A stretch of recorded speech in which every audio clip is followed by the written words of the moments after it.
And that was how I found out about grit. So why is that relevant to all of you? Why do we need to talk about this in a room full of women? Well, it's because women have hit the skids. The research on women in the last few years, and I don't know how many of you are on top of it, is pretty devastating, and it's awful.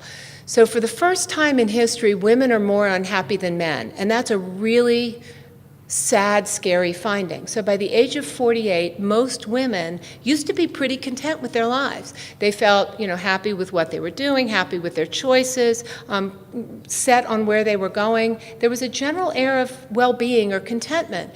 A few years ago, that all flipped. In about 2008, what we found for the first time is that men are happier than women.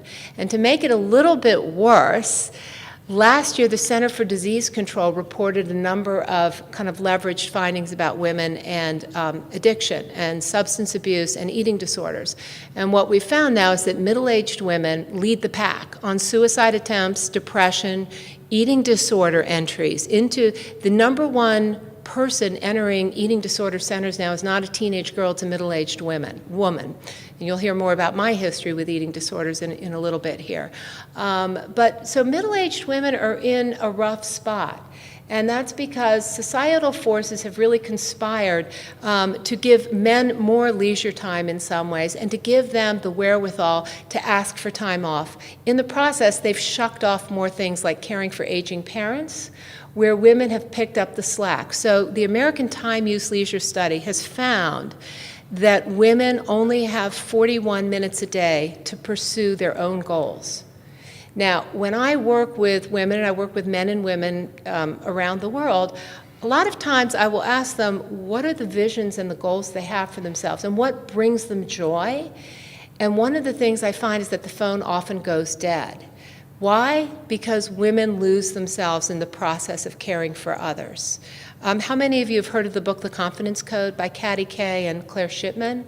So I'm friends with them, and I introduce them to some of the concepts in positive psychology and help them get some interesting interviews that are in their book, and their book is a must-read. But one of the things they have found is that women don't take risks.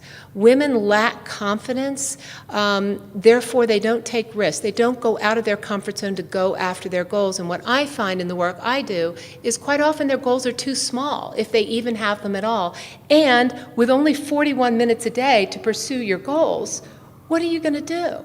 So I'm here to ask all of you to fight differently for yourselves and to do it with the awareness that we can become happier, and as women, we really need to role model this for the generation coming behind this.